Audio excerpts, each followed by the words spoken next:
ये मैं क्या देख रही हूँ? मैं झोपड़ी में अपने पुत्र को नहीं देख रही हूँ। मेरा बेटा ये झोपड़ी छोड़कर कहाँ चला गया? माँ।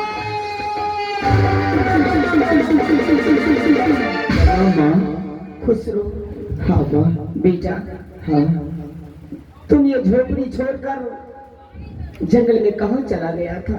माँ, हाँ, मैं आपका विलम्ब देख करके मैं आपके पीछे पीछे जा रहा था माँ। हाँ माँ, अचानक हमारे पीछे एक बूढ़ा शेर टूट पड़ा माँ। क्या? हाँ माँ, उस वक्त एक बाबा नहीं आता तो मेरा प्राण नहीं बचता माँ। क्या तुम्हारे ऊपर में एक बूढ़ा शेर टूट पड़ा था? हाँ माँ।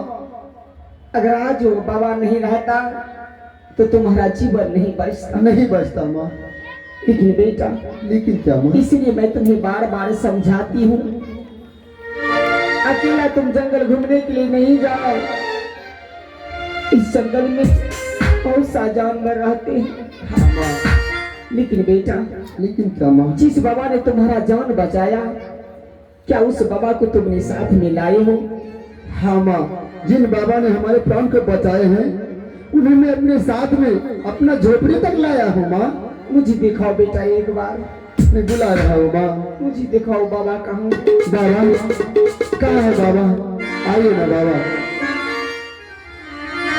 बाबा, यही हमारी माँ है। माँ, जिस बाबा ने हमारे प्राण को बचाए हैं यही बाबा है माँ। हे बाबा, आपने मेरे बच्चे को जान बचाकर आपने मुझ पर कितना बड़ा उपकार किए हैं बाबा। हाँ बेचारी। हे बाबा, आप मेरे लिए बाबा नहीं बल्कि आप मेरे लिए एक भगवान हैं। क्यों नहीं बेचारी? अरे मैं तो गंगा स्नान करके लौट रहा था, मैंने देखा इस बच्चे के पीछे एक बूढ़ा शेर टूट पड़ा था। मैं तो आगे बढ़ गया था, जैसे इनके आवाज मेरे कान तक आया, मैं लौट कर पीछे मुड़ कर देखा तो इसके पीछे एक बूढ़ा शेर टूट पड़ा था और मैंने इसे आकर बचाया। आज मैं जंगल में नहीं होता तो शायद तुम्हारा पुत्र नहीं होता। हाँ बाबा। लेकिन बेचारी, लेकिन क्या? मैं सुना हूँ तुम नगर बस्ती भिक्षा मांगने के लिए जाती हो, तो ये घने बड़े जंगल में बच्चे को क्यों छोड़कर चली जाती हो? बाबा, मैं अपने बच्चे को अपने साथ में इसलिए नहीं ले जाती हूँ, अगर मैं नगर बस्ती जाती हूँ भीख मांगने के लिए, बच्चे सब मुझे देखते हैं तो मुझ पे ढेला पत्थर कंकर फेंकते हैं। समझ गया बेचारी। अरे तुम्हें एक गरीब व्यक्ति समझकर नगर बस्ती के बच्चे लोग कंकर पत्थर से ठुकराते हैं। हाँ बाबा। कोई बात नहीं है, अब तुम्हारा बच्चा बिल्कुल अमानत है। मुझे इजाजत दो बेचारी, मैं भी अपनी पूजा के पास जाऊंगा, पूजा का वक्त हो रहा है मुझे। बाबा, आपने मेरे बच्चे को जान बचाई है, कम से कम आप अपना परिचय दे दीजिए। आप कहाँ के रहने वाले हैं? आपका क्या नाम है? अरे बेचारी, हाँ बाबा। ये तुम क्या कह रही हो? तुम देख रही हो मैं एक सन्यासी हूँ। सन्यासी का घर से क्या लेना देना होता है? सन्यासी का तो जहाँ घर वहीं घर होता है बेचारी। मेरा पता क्या, मैं भी इसी जंगल में रहता हूँ बेचारी। लेकिन बाबा, जब तक आप अपना परिचय नहीं बताएंगे तो मैं आपको कैसे जानूंगी कि आप कहाँ की रहने वाले हैं? आपका क्या नाम है? परंतु बेचारी ये सब नहीं पूछो तो अच्छा रहेगा। नहीं बाबा। अगर घर के बारे में मुझसे कुछ बातें करते हो, बीती हुई बात मुझे याद आने लगते हैं, आंखों से आंसू आ जाते हैं बेचारी। क्या बाबा, अपना दुख किसी को सुनाने के लिए नहीं चाहते हैं?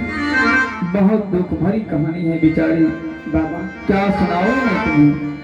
बताइए बाबा, आप कहाँ के रहने वाले हैं?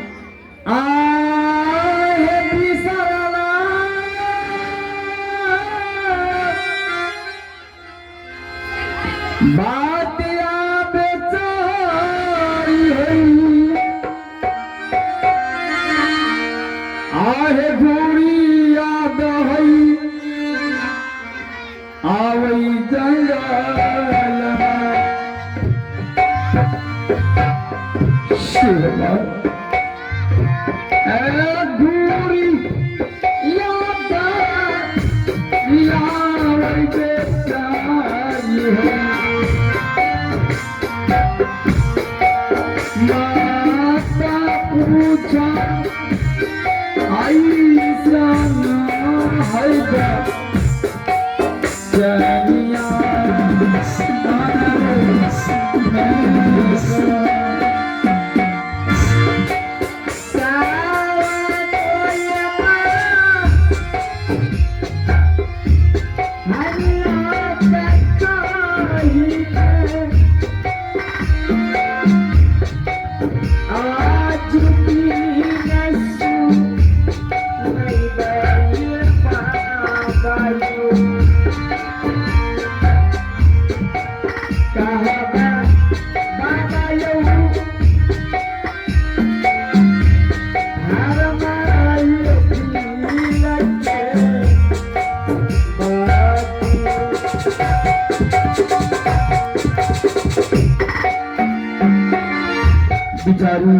हाँ बाबा, अगर तुम मुझसे जिद करते हो तो मैं अवश्य तुम्हें बताऊंगा। बताइए बाबा, आप कहाँ के रहने वाले? मेरा घर इस जंगल में नहीं बल्कि मेरा घर हिमाचलपुर शहर पड़ता है बेचारी। क्या हिमाचलपुर शहर? हाँ, और मेरे पिताश्री का नाम राजा हिमाचल सिंह था। मैं दो भाई हूँ, मेरा नाम नीलराज है और मेरे छोटे भाई का नाम कमलराज है। क्या बताऊं, दोनों भाई बहुत सुखी संपन्न से रहते थे। एक दिन की बात, मेरे पिताश्री को कोई हत्यारे सीने में खंजर मारकर हत्या कर दिया और उस हत्या के जुल्म में छोटे भाई कमलराज मुझे फंसा दिया और मुझे फंसाकर 14 वर्ष के लिए वनवास कर दिया। और उसी समय से मैं अपने भाई की आज्ञानुसार इसी जंगल में एक छोटी सी झोपड़ी बनाकर रहा करता हूँ। और उसी दिन से मैं सन्यासी का भेष धारण करके इस जंगल में समय को व्यतीत कर रहा हूँ। बिचारी, जब सवेरा होता है तो मैं इसी रास्ते होकर गंगा स्नान करने के लिए नित्य प्रतिदिन जाता हूँ।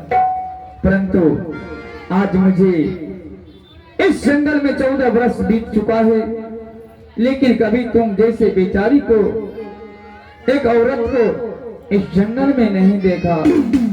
तुम तो एक औरत हो और एक नारी होकर तुम इस जंगल में किस दुख और किस विपत्ति के कारण आई हो, क्या तुम अपना परिचय नहीं बता सकती? हे स्वामी जी, मैं अपना परिचय क्या बताऊं? ये तुम क्या कह रहे हो? आप भूल गए स्वामी, आप हमें उस महल में छोड़ करके चले गए और कमलराज ने मुझे उस महल में रख लिया। आज स्वामी जी, ये आप कैसा दशा बना लिए? महारानी, हाँ सो नहीं, ये तुम्हारी ये दशा देखकर मुझसे सहा नहीं जाता है। परंतु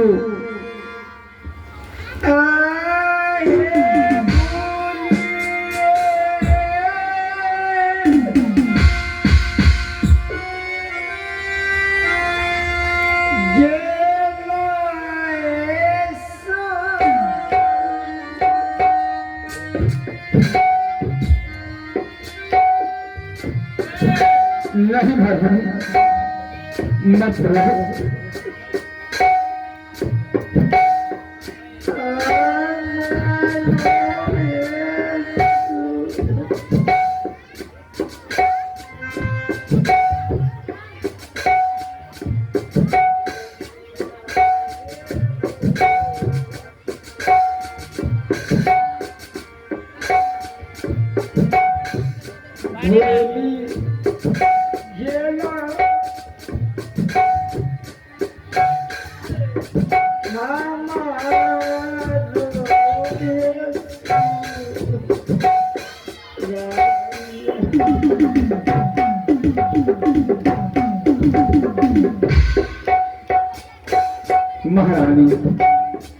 स्वामी, मैं तो तुम्हें महल में छोड़कर आया, परंतु इस जंगल में तुम्हें आना कैसे हो गया?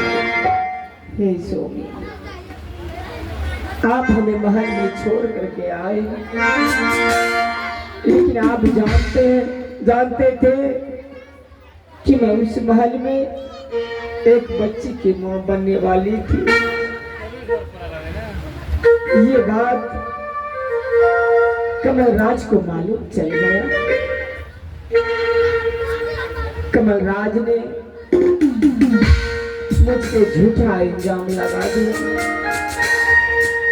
कमलराज ने मुझसे कहा कि भाभी माँ, ये जो तुम्हारे कोख में बच्चे पल रहे हैं, किस गंदे इंसान का खून है जो तुम अपने कोख में पाल रही हो। मैंने कमलराज को समझाए, कमलराज, ये किसी गंदे इंसान का खून नहीं है। ये जो मेरे कोख में बच्चे पल रहे हैं, ये तुम्हारे मन का निशानी है। परंतु लेकिन कमलराज ने कहा, अगर तुम इस महल में रहने के लिए चाहती हो,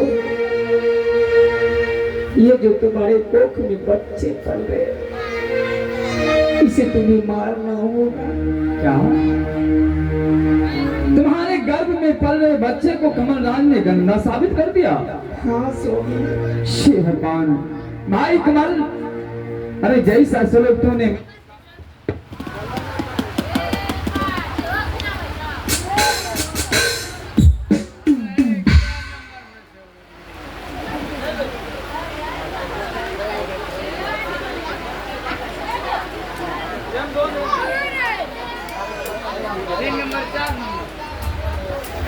हेलो, जैसा सलूक तूने मेरे साथ किया, वैसा सलूक भाभी माँ के साथ बिल्कुल नहीं करना चाहिए था। परंतु हे स्वामी, जिस बच्चे के कारण तुम्हें घर से बेघर किया, क्या ये वही बालक है क्या? हाँ स्वामी जी, जिस बच्चे को आपने जान बचाए, वो कोई दूसरा नहीं, आपका पुत्र, आपका बेटा है। परंतु इस बच्चे का नाम क्या रखे हो? इस बच्चे का नाम मैंने जंगली बादशाह रखी। जंगली बादशाह? हाँ स्वामी। बहुत सुंदर नाम रखी हो महारानी। लेकिन स्वामी, आप हमें मिल गए, अब हमें कोई चीज का दिक्कत, कोई कमी नहीं रहा। कभी तो इसे बात की है, जिस कमलराज को उस भाई में सासू मां जिस समय मरने लगी, उस समय सासू मां ने कमल को मेरे गोद में फेंक दिया, और सासू मां ने मुझसे कहा कि बेटी, जब तक तुम्हारे गोद में ये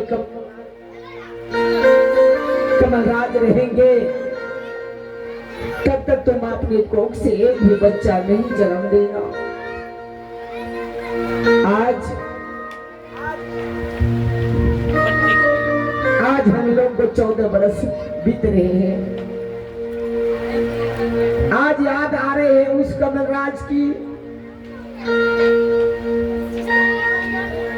पट्टी बदल रही है ना।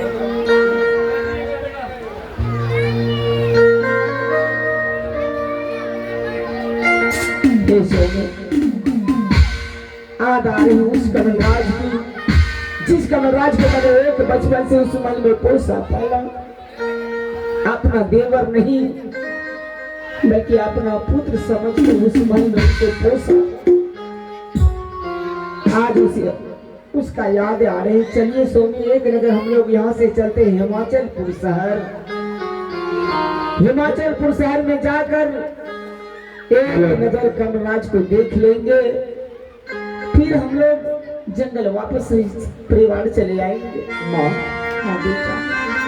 ये कमल कौन है? कमल कमल कर रहे हैं माँ। बेटा जंगली बादशाह, हाँ माँ। ये कमल तुम्हारा चाचा लगेंगे। हमारा चाचा भी है? हाँ, और मेरा देवर है। माँ, तो लेट किस बात की, चलिए ना हम चाचा जी को देखने के लिए चाहते हैं माँ। चलो बेटा, चलिए पिताजी। चलो सोने। आखियाँ आहे सामी जी, आज दिन चल बई है स्वामी, हिमाचल की सहारिया, हिमाचल नगरिया स्वामी हैया, किया आहे रानिया,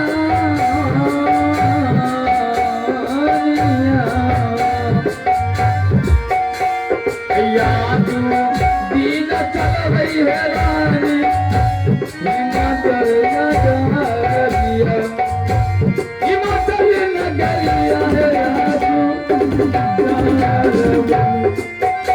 किया यार दैवा, हरी ये हो पाई हो जा, कैसे हो जा, किया है रानी, आज चल वही हिमाचल नगरिया।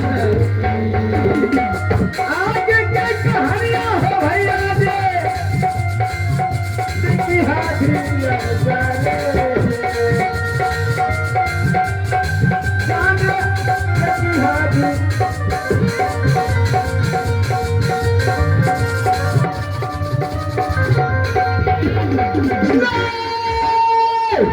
भैया भैया भैया, अब कहे भैया, ईश्वर, ये सब दिन देखने से पहले मेरे शरीर को छोड़कर प्राण क्यों नहीं निकल रहा है, प्राण क्यों नहीं निकल रहा है? देखिए, जो संपत्ति के लिए मैंने बुरा कर्म किया, संपत्ति संपत्ति के जगह पे रह गया, और बुरा कर्म करने वाले कीड़े की तरह गिर गया रे। अन्न और पानी के लिए तरस रहा हूं, लेकिन फिर भी मुझे एक मुट्ठी भोजन नहीं मिल रहा है, लेकिन मैं फिर भी जिंदा हूं। क्यों जिंदा हूं? किस लिए जिंदा हूं? अब मेरे भैया का 14 वर्ष खत्म हो गया है। मैं देख रहा हूं कि किस रास्ते से मेरा बड़ा भैया नील गुजरेगा, ताकि भाई के सामने गलती का प्रायश्चित कर लूं। भैया पिताजी का हत्यारा आप, बल्कि पिताजी का हत्यारा मैं हूँ। हो सके इसी जन्म में मुझे कोर शरीर से मुक्त मिल जाएगा। क्या है, एक जन्म क्या 7 जन्म मुझे कोर शरीर से मुक्त नहीं मिलेगा। लेकिन मैं सोच रहा हूँ भैया को 14 वर्ष खत्म हो गए, क्या भैया